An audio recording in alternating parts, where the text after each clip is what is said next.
So let's turn our attention then to the European Union reaching an agreement on an overhaul of its rules for tackling immigration crises as it seeks to streamline asylum procedures and also boost return of people who fail to obtain the right to stay in the bloc. We've seen this on an individual level from countries including Italy and others. The agreement comes as the region finds itself at the centre of a raft of diplomatic challenges. We've mentioned the war in Ukraine, Gaza, trade tensions with China and also the US. Joining us now to discuss all of this, Baroness Catherine Ashton, a Labour life peer. She was the European Union's first High Representative for Foreign Affairs and Security Policy, also the first female EU Commissioner for Trade. A warm welcome to radio. Thank you. Thank you so much for your time. You're also the author of And Then What? Inside Stories of 21st Century Diplomacy. And so at this vital moment, I think, for European diplomacy, I wonder what your view is on the current political situation. How much is Europe moving to the right and why? I used to say when I was High Representative, there's always an election somewhere in Europe. 28 then countries, now 27. You were always in a cycle. And it's very difficult to take a snapshot at any given moment. It will give you a false impression. So if you look now, we've got Poland with Donald Tusk. You couldn't get more European than the former president of the European Council.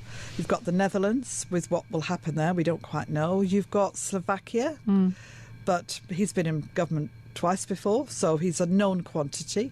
And of course, you've got Hungary with Viktor Orban, who has been the most consistently challenging member when it comes to, for example, support for Ukraine. You look across and it's very difficult to give a real clear picture that says it's moving right. It could be. We know that there are, Italy.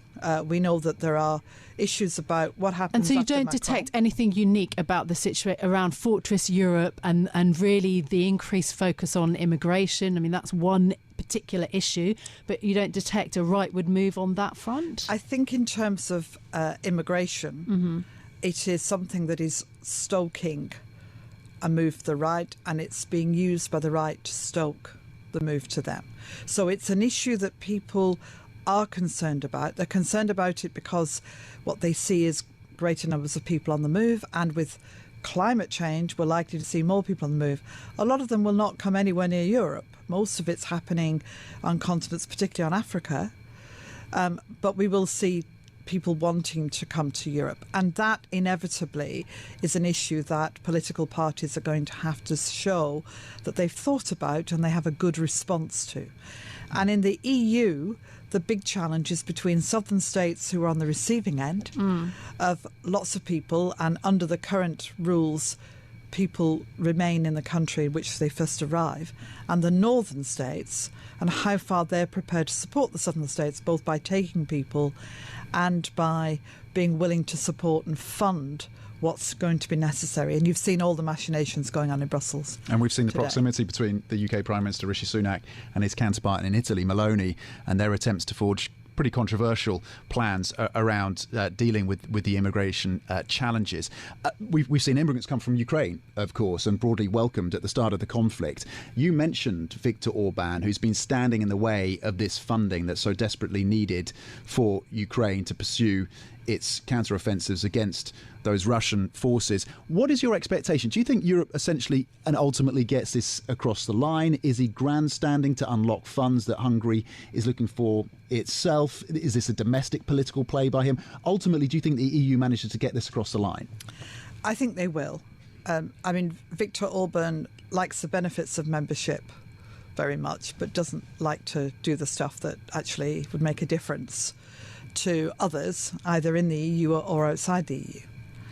And if necessary, what you will have is a sort of outside of the EU structure, an agreement between the other countries to produce the funds for Ukraine, with the Commission supporting that. I mean, there are lots of ways around it. Europe and the institutional framework looks very rigid when you first look at it, but they're very good at coming up with ways of fixing things or changing things.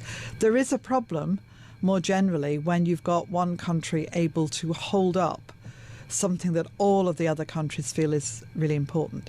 But let me just make one note of caution. I don't think it's true in this case. But on other issues, sometimes when a country seems to be the only one causing a problem, there are other countries breathing a sigh of relief that they don't have to. So not on this, because I think genuinely this is Viktor Orban and Hungary holding out on their own. But what you sometimes see as one country holding out is actually not quite as simple as that. Yeah, flag carrier perhaps for dissenters.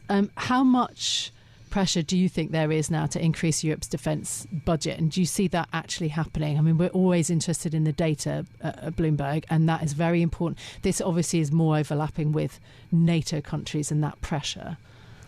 There always used to be a problem and a concern that somehow the defence part of the EU work was going to be in contradiction to NATO. That somehow people would give money to the EU and not to NATO. And that was always a tension that particularly the US and actually the UK identified. I think that's moved on. And now what you've got is a much greater synergy and understanding that what the EU can do is beneficial to NATO as well. So lots of practical work that was done by the European Defence Agency. So I do expect to see a push on European defence industries, yes. And briefly, your expectation about the relationship between the UK and Europe in the event that we get a Labour government here in the UK. Do you see a dramatic improvement in that relationship? Not dramatic, but significant. I think there will be, on both sides, if you like, it's an opportunity to kind of have a different conversation, not trapped in the conversations of the past. I think there will be a desire to, on foreign and security policies, have stronger relations. I see David Cameron, by the way, moving in that direction anyway, but I think more so. And I do think economically there'll be an attempt to try and make some of the difficult friction go away and actually find ways to collaborate more effectively.